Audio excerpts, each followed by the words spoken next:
नमः।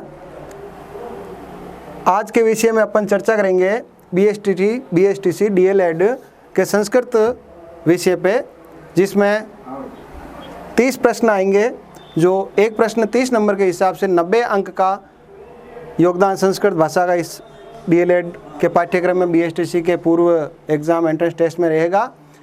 तो इस विषय में सबसे जो पहले किसी भी भाषा का, संस्कृत भाषा का नहीं अपितु अंग्रेजी हो, हिंदी हो या उर्दू हो, उसका अल्फ़ाबेट यानी वर्ण पढ़ना ज़रूरी है। तो सबसे स्टार्ट होता है पहले वर्ण। आपको आज तक आपने सीनियर क्लास तक वर्ण कितने होते हैं, कैसे होते हैं, सब चर्चा है, फिर भी अपन इसके ऊपर और फोकस करेंगे। तो वर्ण प्राइमरी तौर पे वर्ण कहते किसे हैं, ये सबसे पहला विषय आता है। वर्ण कहते किसे हैं? तो भाषा, लैंग्वेज की सबसे छोटी इकाई, भाषा की सबसे छोटी इकाई को अपन वर्ण कहेंगे। सबसे छोटी का मतलब क्या है? सबसे छोटी इकाई, ये वर्ड है जो इकाई का मतलब जिसके आगे और कुछ नहीं हो, शुरुआत, प्रारंभिक दौर, यानी सबसे छोटी इकाई का मतलब आप ये मानोगे कि इससे ज़्यादा और छोटा कुछ नहीं हो सकता, सूक्ष्म, यानी अब और इससे ज़्यादा टुकड़े नहीं कर सकते अपन। जैसे यह क लिखा है मैंने, क में इसके टुकड़े कर सकते हैं कि नहीं कर सकते हैं? अगर इसका विश्लेषण करते हैं तो क प्लस अ, क प्लस अ। अब ये क के नीचे देखो मैंने हलंत लगा दिया। हलंत का मतलब है इसमें से स्वर की मात्रा बाहर निकाल दी, तो ये टुकड़े हो गए। तो ये एक वर्ण है और ये एक वर्ण है। तो आपके सामने दो प्रकार के वर्ण उपस्थित है, ये एक तो हलंत वाला वर्ण क है और एक अ है। इस हिसाब से दो वर्ण टुकड़े जो आपके सामने दिख रहे हैं, इसी के अकॉर्डिंग जो वर्ण के प्रकार है या भेद है वो हो गए दो। कितने हो गए? दो। एक तो व्यंजन वर्ण और एक हो गया स्वर वर्ण। तो स्वर और व्यंजन, ये दो प्रकार के व्यंजन वर्ण अपने पास में उपस्थित हुए। अब आप ये और कह सकते हो कि सर आपने कै क्यों लिया, यहाँ पे ए क्यों नहीं लिया? चलो मैं ए लेके देख लेता हूँ एक बार इसके ऑब्लिक में ए। अब इसके टुकड़े करें तो नहीं होगा, क्योंकि ए खुद स्वर है। लेकिन आ लूँगा मैं, आ लेता हूँ तो आपके सामने अ प्लस अ, इस प्रकार के दो टुकड़े आएंगे। तो ये छोटा से छोटा। अब आप कह सकते हो ये वर्ण है कि नहीं है, ये वर्ण है कि नहीं है, ये भी एक विषय है जो BSTC के बाद का विचारणीय विषय है, अभी तक नहीं है। आपको फिलहाल इसी गोले पे फोकस करके रखना। ये वर्ण है, ये वर्ण है, ये वर्ण है, ये वर्ण है और ये वर्ण है। अब ये वर्ण है कि नहीं है? आप कहोगे सर ये वर्ण है तो सबसे छोटी इकाई कैसे हुई, इसके टुकड़े हो गए, विचारणीय विषय। तो इसमें अपन डिटेल इनकी पढ़ेंगे स्वर और व्यंजन में। स्वर किसे कहते हैं, व्यंजन किसे कहते हैं, यहाँ पर इस विषय में ऑटोमेटिक आपको सब पता चल जाएगा कि कौन से व्यंजन है और कौन से स्वर है। तो व्यंजन वर्ण में साधारण भाषा में क से ग तक जो पढ़ते हैं वो व्यंजन वर्ण कहलाते हैं, और हिंदी भाषा के अकॉर्डिंग ए से ओ तक जो पढ़ते हैं वो स्वर कहलाते हैं। ये हिंदी भाषा का विषय। लेकिन अपनी भाषा है, यहाँ पे अपन विषय पढ़ रहे हैं आज संस्कृत। ये एक साधारण इंट्रोडक्शन था, इसलिए मैंने आपको हिंदी में बताया। अब अपन संस्कृत के अकॉर्डिंग चलेंगे। तो संस्कृत की उत्पत्ति के अनुसार प्रारंभिक तौर पे संस्कृत की जो रचना हुई है उसमें सबसे पहले आपने भी सुना होगा, पढ़ा होगा, भगवान नटराज शिव ने 14 महेश्वर भी भगवान शिव का ही नाम है, 14 सूत्र दिए महर्षि पाणिनि को।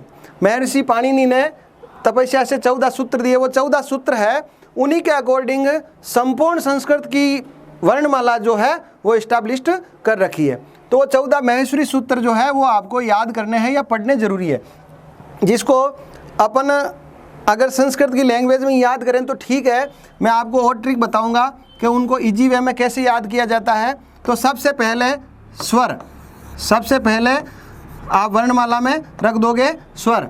उसके बाद में जो व्यंजन है उसका क्रम है जो येरेलवे, जो एक ग्रुप है, फिर येरेलवे के बाद में पांचवा अक्षर, फिर चौथा अक्षर, फिर तीसरा अक्षर, फिर दूसरा अक्षर, फिर पहला अक्षर और फिर वापस कवरिंग के लिए स है। तो ये 1 2 3 4 5 6 7 पहला अक्षर, दूसरा अक्षर किसका? वर्ग का, यानी क से प वर्ग तक, क ख ग घ ड़ च छ ज झ ञ ट ठ ड ढ ण त थ द ध न प फ ब भ म। ये 25 वर्ण में। अब अपने हिंदी वर्णमाला में देखो सबसे पहले क कबूतर लिखा जाता है, लेकिन जो प्रत्याहार है उनमें सबसे पहले येरेलवे आए हैं, फिर पांचवा वर्ण आया यम गणनम, फिर जब भय घड़ दस, जब घड़ दस, खप छट थ चट ताओ, फिर कपय और ये वापस स ह। अब ये जो क्रम है व्यंजन का क्रम है संस्कृत के प्रत्याहार संस्कृत के महेश्वर सूत्र के अनुसार। महेश्वर सूत्र आपको एक ही लाइन में यहाँ लिखा देता हूँ, अ ई उ ण, ये पहला सूत्र है। दूसरा सूत्र है री, संस्कृत भाषा में री और ये री, ये दो स्वर और माने गए हैं, इसलिए स्वरों की संख्या अपन इसके अनुसार बाद में विस्तार से चर्चा करेंगे। आगे है ए ओ ग, ऐ औ च, ह य व र ट, ल ण, ज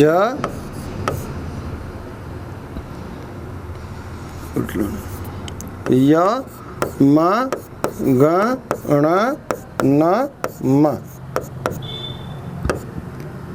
ज भ य, ग ड ध स, ज ब ग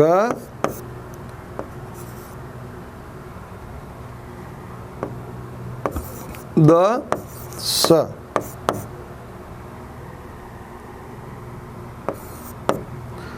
जब गड़दस ख फ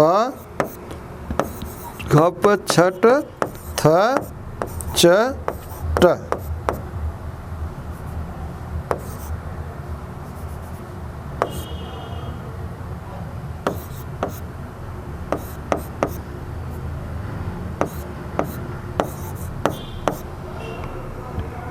क प य, फिर स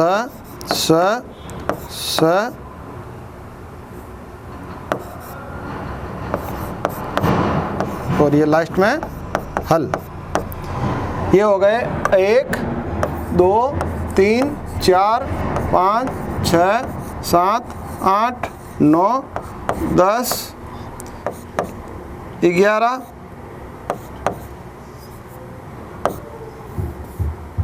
12 13 और ये लास्ट में सूत्र 14। ये 14 महेश्वरी सूत्र है। इन्हीं के अनुसार जो पहला, दूसरा, तीसरा और चौथा, ये शुरुआत के 4 सूत्र जो है स्वर के।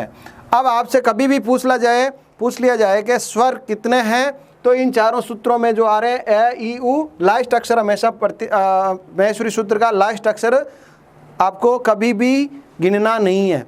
ये आप याद कर लोगे तो आपको अच्छी तरह से वर्णमाला याद रह जाएगी। स्वर कितने हैं, व्यंजन कितने हैं, हमेशा के लिए एक क्वेश्चन आपका ऑफ हो जाता है, स्वर कितने हैं, व्यंजन कितने, यहाँ आपका सॉल्यूशन मिल जाएगा। तो 1 2 3 ये 4 सूत्र तक ए ई उ रील री ए ओ आई औ कितने हुए? 3 2 5 2 7 और 2 9, तो टोटल स्वर कितने हो गए? 9। ये करेक्ट आंसर है, इसमें किसी भी प्रकार का विचलन आपको नहीं करना है। संस्कृत में अगर कभी भी पूछा जाए स्वर कितने हैं तो आपको बेहिचक बता देना है स्वर होते हैं 9, जो आपके सामने प्रस्तुत है।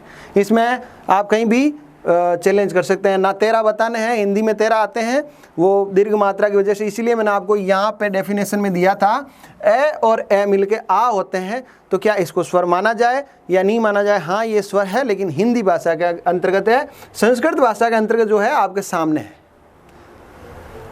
आगे है वरट लण यम गणनम जब भय गढ़ 10 जब गढ़ 10 खप छट थचट तव कपय सर हल। ये जो बाकी के सूत्र हैं 5 नंबर से लेके 14 नंबर तक, ये सारे के सारे व्यंजन हैं। तो आप देख सकते हो, इस है को एक छोड़ दीजिए, ये रलव है, फिर 5वां अक्षर आ गया, फिर चौथा अक्षर आ गया, फिर तीसरा अक्षर आ गया, फिर दूसरा अक्षर आ गया, फिर पहला अक्षर आ गया, और लास्ट में से जैसे मैंने यहाँ पे आपके सामने लिख रखा है वैसे के वैसे ही स्वर व्यंजन हो गए। अब तो व्यंजनों की संख्या कितनी हुई, तो 4 और ये 25 तो हो गए, ये 4 हो गए ये, और 4 हो गए ये। कितने हुए, 25 और 4 29 और 4 33, और ये कितने हो गए 9। 33 और 9 मिला के टोटल जो वर्ण हुए वो कितने हो जाते हैं, 33 और 9 कितने हैं भाई,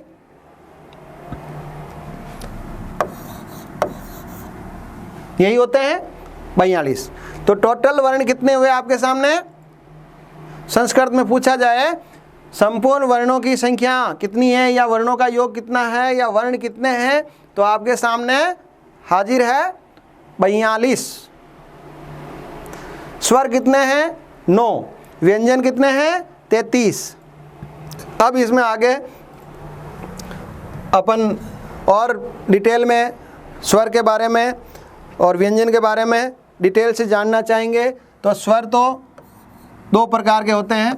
स्वर जैसे वर्ण 2 प्रकार के हुए थे, वैसे स्वर भी 2 प्रकार के होते हैं, एक तो दीर्घ स्वर और एक ह्रस्व स्वर।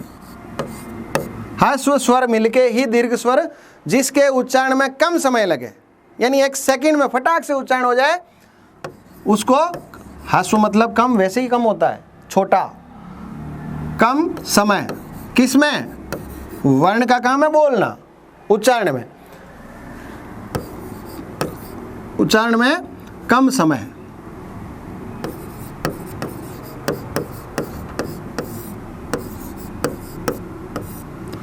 उच्चारण में कम समय। और दीर्घ स्वर जब ह्रस्व स्वर 2 या 2 से अधिक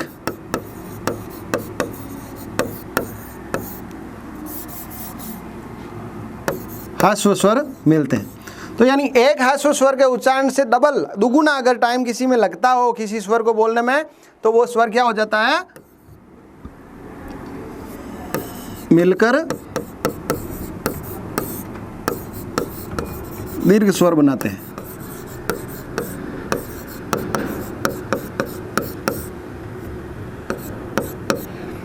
यहाँ विचारणीय विषय और है, ये जो आपने अभी पढ़ा एक, और दूसरा था मैंने बताया दीर्घ स्वर 2। ये साधारण सी बात थी, स्वर कितने प्रकार के होते हैं, 2 प्रकार के। ये बात थी हिंदी तक लागू थी, हिंदी विषय तक लागू थी, लेकिन यहाँ विषय है संस्कृत। तो स्वर कितने हैं, स्वर के भेद कितने हैं, ऊपर लिखा हुआ है 3। अब आप कहोगे सर हमने तो कभी नहीं पढ़ा 3। मैंने भी इसलिए प्रारंभिक तौर पर नहीं बोला कि स्वर कितने होते हैं 2, आपको भी बात अच्छी लगी, लेकिन स्वर होते हैं, संस्कृत विषय की बात है तो स्वर कितने होते हैं 3। तीसरा कौन सा आ गया, तो तीसरा आ गया प्लुत। कौन सा, प्लुत। ये प्लुत क्या होता है, क्या चीज़ है, तो ये जो समय लगा ह्रस्व स्वर को बोलने के लिए, वो जो है ए अनार, ऐसे अनार, इसको बोलने में जो समय लगा उससे दुगुना समय जब लगा तो ये हो गया आ। क्या हो गया, आ। लेकिन और भी ज़्यादा समय लगेगा, ऐसा लग सकता है, कभी नहीं सुना हमने, लेकिन मैं आपको कई जगह है, जैसे वेद पाठ करते हैं अपन, संस्कृत में वेद है उनका पाठ करते हैं, तो प्लुत स्वर का उच्चारण किया जाता है। या साधारण शब्द भी हो, जैसे मेड़ता है, या बड़े बड़े जो टेम्पल्स है, 4 भुजा जी के टेम्पल्स है, या अक्षरधाम है, वहाँ जो आरती होती है तो वहाँ देखना आप उस आरती के अंदर जनरली जो ओम जय जगदीश को इस प्रकार से बोला जाता है ओम, तो वो ओम है उसको इतना लंबा खींच लिया, इतना लंबा टाइम ले लिया उसमें कि वो 1 मिनट में पूरा हो सकता था, लेकिन उस 1 मिनट में पूरा नहीं करके उसको 4-5 मिनट में पूरा किया जा रहा है। तो वो उसको स्वर को क्या बनाया जा रहा है? प्लुत। क्योंकि देवताओं की जो स्थिति होती है वो हमेशा प्लुत स्वर में ही की जाती है या प्लुत स्वर में ही मान्य होती है। तो इस हिसाब से ये संस्कृत का तीसरा स्वर है जो प्लुत। इसका जो उच्चारण का समय है दीर्घ स्वर से और 1.5 गुना लगता है। यानी ह्रस्व स्वर 2 मिल जाए तो दीर्घ हो जाते हैं और ह्रस्व स्वर 3 गुना टाइम ले तो प्लुत हो जाते हैं। 3 गुना समय किससे? ह्रस्व स्वर से। ह्रस्व स्वर से 3 गुना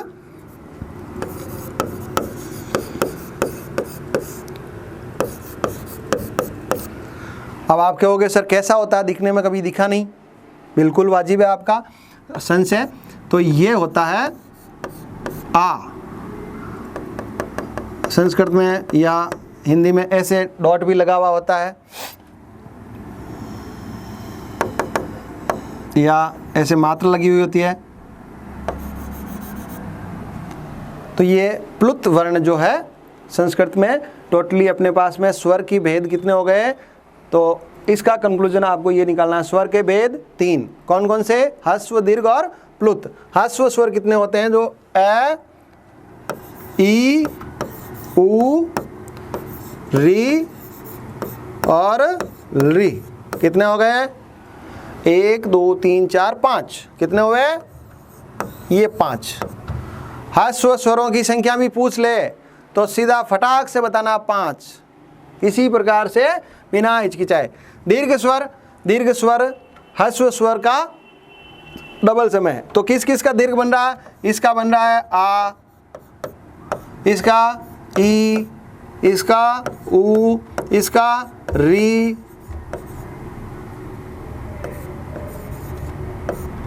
और इसका री। तो जितने ह्रस्व स्वर थे उतने ही दीर्घ हो गए और उतने ही उनके प्लुत हो जाएंगे। उसमें प्लुत का निशान लगाना पड़ेगा और कुछ नहीं, वैसा का वैसे जैसा दीर्घ वर्ण लिखा है वैसा ही लिखा जाएगा, लेकिन प्लुत का चिन्ह आ जाएगा उसमें, और कुछ नहीं करना है। तो ये है अपने पास में स्वरों की संख्या। दीर्घ स्वर और भी है 5 के अलावा, जो ए, आई, ओ, औ, ये 4 वर्ण और है जो दीर्घ है। तो दीर्घ वर्णों की संख्या टोटल हो गई 1 2 3 4 5 6 7 8 9। कितनी हो गई? 9। अब देखो 9 और 5 14 हो गए। हिंदी तो 13 ही बता रही है वर्णों को। क्यों? क्योंकि हिंदी में री मान्य नहीं होता है, री काउंटिंग ही नहीं होता है। ली को व्यंजन में ल मान के ल और रे अलग अलग मानते हैं, लेकिन संस्कृत में ये री 2 हो गए, 2 वर्ण यहाँ बढ़ गए। तो इसलिए वर्णों की स्वर वर्णों की संख्या में आपको जो प्रत्याहार जो महेश्वर सूत्र है उसमें दी हुई नियत संख्या ही बतानी है। उनके भेद उपभेद से जो संख्याएं बन रही है वो आपको नहीं बतानी है। हाँ, लेकिन दीर्घ स्वर की संख्या पूछे जाए तो भेद उपभेद से बतानी है, क्योंकि वो महेश्वर सूत्र में नहीं दी गई है। ये दीर्घ है, 9 वर्ण दीर्घ और 5 वर्ण ह्रस्व, और प्लुत भी 9 हो जाएंगे। 9 क्या प्लुत? तो सारे स्वर प्लुत हैं, सारे स्वर जितने भी स्वर है सारे के सारे प्लुत में उच्चारित हो सकते हैं। ए को उच्चारण करने में ए थोड़ा सा टाइम लेंगे तो आ, और ज़्यादा टाइम लेंगे तो आ, ऐसे आवाज़ आएगी। तो तीनों के उच्चारण का इस प्रकार से स्वरों की डेफिनेशन निकलेगी। अब है दूसरा टॉपिक अपने व्यंजन। दूसरा वर्ण कौन सा है? व्यंजन। व्यंजन वर्ण। व्यंजन वर्ण जो है ये कितने होते हैं, कैसे होते हैं? तो हिंदी वर्णमाला में आपने सबसे पहले अपना प्रारंभिक तौर पे पार्टी लेके जाते थे, आजकल कॉपियाँ लेके आ रहे हैं। बच्चों को सबसे पहले क से कबूतर जो सिखाया जा रहा है वो व्यंजन वर्ण का ही सिखाया जाता है। लेकिन अपनी हिंदी भाषा में या संस्कृत भाषा में ये विशेषता रही है कि सबसे पहले एफ और अनाड़ी या एफ और अनपढ़ का सिखाया जाता है और ग से ज्ञानी यानी विद्वान करके बच्चे को स्कूल जाती है। ये भाषा की महत्ता होती है जगह जगह से। तो उस हिसाब से कैसे कबूतर स्वर अभी अपन ने पढ़ लिए, ऐसे अनार आज से आम वाले जो टोटल गुण प्रत्यार इत्यादि से महेश्वर सूत्र से मिलके 9 थे। और अब व्यंजन वर्ण है जो मैंने शुरुआत में आपको बता दिया था। संपूर्ण संख्या कितनी थी संस्कृत के भाषा के अकॉर्डिंग पर या महेश्वर सूत्र के अनुसार 33। तो सबसे पहले य, र, ल और व, ये हो गया 1 2 3 4। इनकी भी स्थिति अगर सही क्रम में य, र, ल है, ये तो हिंदी में आपने जो देखा है उसके अनुसार लिखा है। लेकिन जो प्रत्याहार जो महेश्वर सूत्र के अनुसार लिखना है य, व, र और ल, ये क्रम है इनका। ये विचारणीय विषय है प्रत्याहार के अनुसार या फिर महेश्वर सूत्र के अनुसार। महेश्वर सूत्र से क्रम एग्जाम में नहीं पूछा जाएगा, फिर भी दिमाग में हमेशा ये याद रहना चाहिए महेश्वर सूत्र से क्रम य, व, र, ल और साधारणतया य, र, ल, व, ये है। अब दूसरा है वर्ग, जिसमें क यानी कु, चू, टू, तू, पू, सब में ऊ की मात्रा, ऊ ए आई यू बोलो तो 5वां अक्षर ऊ है, यानी एक एक में 5वें अक्षर की मात्रा लगी, यानी एक एक में 5 अक्षर है। कौन कौन से है? क, ख, ग, ग, ड़, च, छ, ज, ज, य, ट, ठ, ड, ढ, ण, त, थ, द, ध, न, प, फ, ब, भ, म। महेश्वर सूत्र के अनुसार यहाँ लिखा हुआ है तो सबसे पहले कौन सा अक्षर था? 5वां, फिर चौथा, फिर तीसरा, फिर दूसरा, फिर पहला, ये क्रम था। सबसे पहले कौन सा अक्षर था? 5वां। 5वां मतलब ये लास्ट वाले, ये 5वें अक्षर है। ये कौन सा अक्षर है? 5वें अक्षर। तो ये सबसे पहले आने चाहिए। ये साधारण भाषा में क, कबूतर, ख, खरगोश ऐसे है, लेकिन महेश्वर सूत्र के अनुसार अगर वर्णों का क्रम पूछा जाए तो सबसे पहले 5वां अक्षर है, फिर ये चौथा अक्षर है। क्यों? यम गणनम, जब भय, गढ़ दस, आप उसमें सूत्र लिखाए हुए मैंने पिछले चैप्टर पेज पे जाके देख सकते हैं।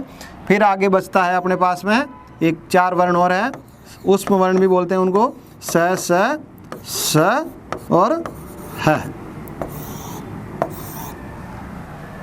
संपूर्ण व्यंजन में ये व्यंजनों की संख्या गई 4, 4 और 25। 4, ये एक एक वर्ण 5 वर्ग हो गए। वर्गों की संख्या कितनी है? 5। एक वर्ग में वर्ण कितने हैं? 5। ये पूछा जा सकता है वर्गों की संख्या कितनी है? वर्ग कितने हैं? 5। एक वर्ग में वर्ण कितने हैं? 5। टोटल वर्गों में संख्या कितनी है वर्णों की? तो 25। वर्गों में वर्णों की संख्या कितनी है? तो 25। लेकिन एक वर्ग में, ये देखो उलझाने वाली यही स्थिति होती है क्वेश्चन में, बहुत छोटी सी चीज़ होती है जो अपन चूक जाते हैं। वर्ग में, एक वर्ग में वर्णों की संख्या कितनी है? तो अपन सीधा सा 25 रट रखी है, 25 बताते हैं, नहीं। एक वर्ग में पूछा गया, एक वर्ग का मतलब है कुवर्ग, का वर्ग मतलब का वर्ग। एक वर्ग तो यही हुआ, इसमें च का टे का इंक्लूड नहीं कर सकते अपन। लेकिन वर्गों में संख्या कितनी है वर्णों की, या वर्ग में संख्या कितनी है? वर्ग के आगे केवल आपको लिख दिया वर्ग और एक वर्ग, तो ये आगे एक लगा हुआ है, तो ये नोट कर लेना, मतलब वो केवल एक वर्ग की संख्या पूछ रहा है, यानी 5। कितनी बतानी है? 5। लेकिन अगर इसको हटा दिया और आपसे पूछ लिया वर्ग में वर्णों की संख्या कितनी है, तो वर्ग का मतलब संपूर्ण आ गया, 25 बतानी है। छोटा सा वर्ग कितने हैं? तो 5। और लास्ट में ये 4 वर्ण और है, उस वर्ण। इन वर्णों का नाम ऊष्म है। जैसे इसका नाम वर्ग है, ऊष्म वर्णों की संख्या कितनी है? तो 4। ये लव है, इनको अंत्यस्थ बोलते हैं। क्या बोलते हैं? अंत्यस्थ। अंत्यस्थ यानी मारा कालजाम बस्योड़ी चीज, मारवाड़ी भाषा में क्या करें? कालजाम बस्योड़ी चीज, वह है ये लव अंत्यस्थ। ऊष्म वर्ण मतलब सांस में बस्योड़ी चीज, वो है 4 वर्ण श्वास में बसी हुई चीज ऊष्म। तो ये 4 और वर्ग 25, टोटल 33 व्यंजन वर्ण आपके सामने उपस्थित है। अब आपसे ये पूछा जा सकता है ऊष्म वर्णाक है, संस्कृत में ऊष्म वर्णाक कै का मतलब कौन? ऊष्म वर्ण कौन है? ए सद्य में इन चारों में से ऑप्शन दे देंगे, एक वर्ण देंगे आपको, उसमें से ऊष्म वर्ण है उस पर क्लिक करना है। अंत्यस्थ वर्णाक है, तो अंत्यस्थ वर्ण जो होगा वो आपको बताना है। वर्गाक है, वर्ग क्या है? वर्गाकृति इत्यादि आपसे प्रश्न पूछे जाएंगे। तो वर्गों का क्रम महेश्वर सूत्र के अनुसार पूछा जाए तो महेश्वर सूत्र के अनुसार बताना है, और साधारण भाषा के अनुसार पूछा जाए तो साधारण भाषा जो है वो आपके सामने ये लिखी हुई है। सबसे पहले कैसे कबूतर से लेके ज्ञ ज्ञानी तक आप ये पूछ सकते हो, या आपके दिमाग में ये आ सकता है कि सर ज्ञ ज्ञानी का तो इसमें कहीं भी उल्लेख नहीं है। तो संस्कृत भाषा में संयुक्त वर्णों के अंतर्गत उनकी गिनती की जाती है, और हिंदी भाषा में भी की जाती है, लेकिन अपने को मूल व्यंजन या मूल स्वर पे ही ध्यान देना है। तो मूल व्यंजन जो है वो 33 है और मूल स्वर जो है वो 9 है। अब आपने इसमें अभी जो पिछले थोड़ी देर पहले मैं पढ़ा रहा था, शुरुआत की थी मैंने, तो एक वर्ण लिखा था मैंने सबसे पहले क, और क के फिर टुकड़े कर दिए थे क प्लस ए, और इस प्रकार से मैंने 2 प्रकार के स्वर और व्यंजन बताए थे। अब जब इस क के नीचे मैंने हलंत लगाया है या हलंत नहीं लगाया है, तो आपके सामने ये स्थिति पैदा होनी चाहिए, या आपने अपने दिमाग में ये जोड़ डालना है आपको कि यहाँ हलंत क्यों लगाया है, यहाँ हलंत क्यों नहीं लगाया है, या एक जगह हलंत है एक जगह हलंत नहीं है, क्या रीज़न है? क्या हलंत वाले को अपन व्यंजन माने या हलंत नहीं लगा हुआ उसको व्यंजन माने? सामने स्थिति है ना, क्योंकि इसके तो टुकड़े हो रहे हैं, तो इसको व्यंजन माने कि नहीं माने? अगर व्यंजन माने तो ये वर्ण है, और वर्ण के तो टुकड़े नहीं हो सकते। तो स्थिति, इस स्थिति से अपन निजात कैसे पाएं? तो स्थिति ये होती है कि व्यंजन जो वर्ण है वो लिखा इस प्रकार से जाता है और उच्चारित इस प्रकार से होता है, क्योंकि किसी भी स्वर जो वर्ण है, दुनिया का कोई भी वर्ण है, उसका उच्चारण स्वर के बिना संभव नहीं है। तो व्यंजन की डेफिनेशन में आप ये लिख सकते हैं, इनका उच्चारण स्वर के बिना संभव ही नहीं है। इनके उच्चारण के लिए प्रारंभिक स्वर मतलब पहला स्वर, यानी ये आपके सामने है ऐसे अनार, कौन सा? ऐसे अनार, इसकी मात्रा तो लगानी ही पड़ेगी अगर इसको बोलना है तो, और अगर इसको नहीं बोलना है तो इस स्थिति में पढ़ा रहने दो, आप लिख सकते हो ये भी व्यंजन है। और अब जब इस स्थिति में पढ़ा तो इसको अपन बोल नहीं सकते, जब बोल नहीं सकते तो ये व्यंजन कैसे होगा? पॉसिबल नहीं है। तो इसको उच्चारण मात्र करने के लिए इसमें किसकी मात्रा लगाई गई? ए की, और ए की मात्रा लगाते ही है इसका स्वरूप कैसे हो गया? इस प्रकार से, जबकि इसका मूल स्वरूप यही था। जब इसके टुकड़े नहीं हो रहे थे, ये वर्ण की स्थिति में आया था, तो इसका स्वरूप यही था, लेकिन इसको इस स्वरूप में लाने का कारण क्या रहा कि इसका अपन उच्चारण नहीं कर सकते। उच्चारण करने के लिए स्वर की सहायता लेनी पड़ेगी। तो ये जो प्लस में जो लिखा गया है ये क्या है? ये सहायक है, ये इसका टुकड़ा नहीं है, ये इसका सहायक है उच्चारण करने के लिए, ताकि ये भी अपनी स्थिति बता सके कि मैं व्यंजन हूँ, मुझे भी बोलो। और बोलने के लिए अपने को स्वर का किसी न किसी स्वर की मात्रा इसमें लगानी पड़ेगी। इन संपूर्ण 33 वर्णों में, इन संपूर्ण 33 व्यंजन वर्णों में अगर इनमें से किसी को भी बोलना है तो स्वर की मात्रा लगेगी, तभी ये बोला जाएगा, नहीं तो ये सब के सब इस स्थिति में होंगे, सब के सब विकलांग होंगे। हलंत का मतलब है विकलांग, स्वर की मात्रा नहीं है, अधूरे हैं। अभी परिपूर्णता तब आएगी जब इसमें ए स्वर की मात्रा, प्रारंभिक स्वर की तो कम से कम मात्रा लगेगी। तो इस प्रकार से आज स्वर और व्यंजन अपन ने विस्तार से पढ़े, और भी कोई इसमें संशय हो तो हमें बता देवें। नमस्कार।